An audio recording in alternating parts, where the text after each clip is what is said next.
Hey guys, Captain Dylan Hubbard here, not at Hubbard's Marina, but wanted to update you guys as soon as I heard about the red snapper, red grouper, lane snapper, mutton snapper, and midwater snapper news. Unfortunately, some of it's good, a lot of it's frustrating, and that's what we've come to expect, I guess. I'm pretty upset, disenfranchised, if you could say.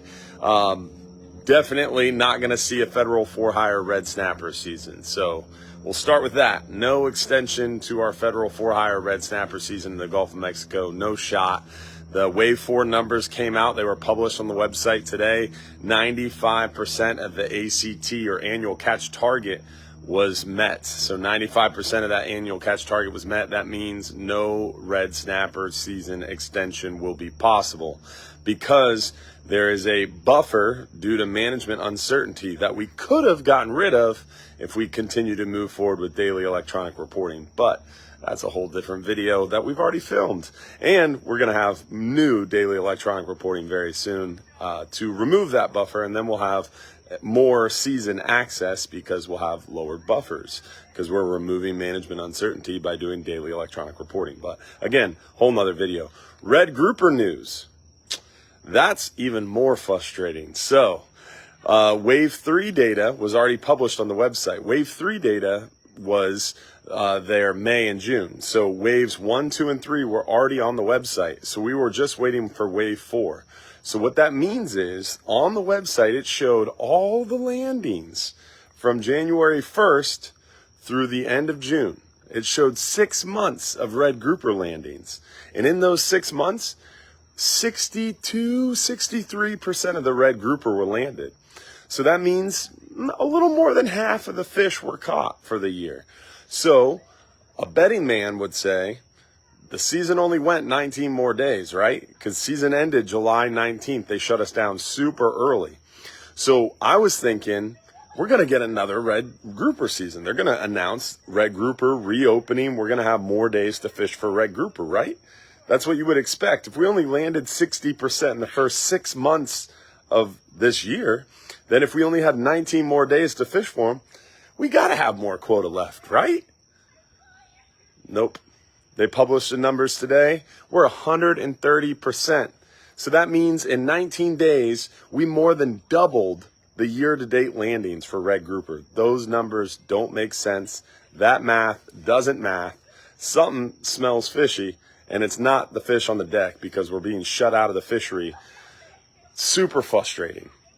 How in the world can you sit there and look at that with a straight face and say, that makes sense, let's publish this? Someone needs to answer that question, and hopefully they answer it fast. Apparently there's questions being asked of why this happened, how this happened, but they need to reverse it. And in my opinion, there has to be a mistake. And they have to publish that, hey, we made a mistake. Just kidding. You're only at 70% or 80%. Here's some more red grouper days. So a lot of people are asking questions. It does not make any sense how they could be showing we caught 60 to 62. I think it was like 62 or 63% of the red grouper quota as of June 30th. And then as of July 19th, we caught 130%. We more than doubled the landed fish. That math doesn't add up. So something is funky there. Hopefully they fix it. What scares me is if nothing changes with that, 2024, we're looking at like an April closure for red grouper. That means like 4 months of red grouper come next year because we'll have to pay back that overage. We could potentially have to pay back that overage. That's the third year. That's the third year in a row the agency has failed to close the season and allowed overfishing.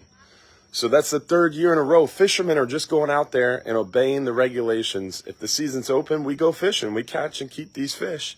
And now we're being told we overfished. And we can't get a higher catch level on a healthy fishery because you didn't do your job and close the fishery in time. It's a healthy fishery. There's more red grouper out there. We need more catch level. We need more quota, but they can't give us more quota because the way MSA is set up, they have to end overfishing. And if overfishing is occurring, meaning the quota is being overrun, they can't give us more catch level. So the whole idea this year was, let's close it down super early, July 19th, to make sure we don't overrun the quota, to make sure we can increase the catch level, to make sure we can make a longer season in 2024. Well, that didn't freaking work out, did it?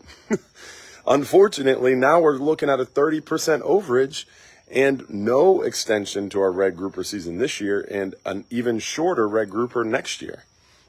So hopefully someone answers the question of why in the world we caught 70% more of our quota in 19 days. That took us 6 months to get to 62%, but it took us 19 days to get to 130%. Someone needs to answer that question, and hopefully they can admit, hey, we made a mistake and we can backtrack. If not, next year's red grouper season is going to be severely short, and that is not good news. So everybody needs to make some phone calls, reach out to the NOAA, the CIRO, Southeast Regional Office. One big thing you have to remember here, folks, is NOAA is responsible, not the Gulf Council. It's not the Gulf Council. It's not the Gulf Council staff.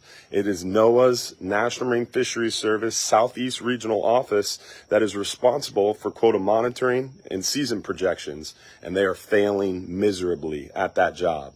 They cannot predict these seasons and project these seasons. We have to come up with a better way to manage recreational fisheries. We can't continue to fail our fishermen and our industry and our private recreational access by failing to project these seasons properly and allow this overfishing to occur, because we should have ended overfishing. We should have a longer red grouper season next year because that fishery is healthy. We're seeing more of them. We're seeing a larger average size. Everybody agrees, but because of federal law, we can't increase the catch level to accommodate more fishing because we keep overfishing. And we keep overfishing because there's so many fish out there. Do your job. Project the season. Let's get to a better path. And the good news of this video, I said there was some good news. Remember, we talked about the potential of lane snapper, mutton snapper, and midwater snapper, and potentially even vermilion snapper closing early due to quota projections. Luckily, none of that will happen. Lane snapper are safe, mutton snapper are safe, midwater snapper are safe. So at least there's some good news from NOAA, but definitely super frustrating. And again, remember, let's all reach out to NOAA Southeast Regional Office and ask them what happened. Why did the number jump from 62% to 130% after 19 more days of season? Something's not adding up, and we need answers. Hopefully we can get them, and hopefully we don't have a 4-month red grouper fishery next year, because that's what it looks like. That's seriously what it looks like. If these numbers hold true, we're going to have an April closure of red grouper next year, and that's going to crush our charter industry, our recreational fishery, and it's going to hurt. So, hate to be the bearer of bad news on the red grouper front, but at least we have lane snapper through the end of the year. There's that. See you guys.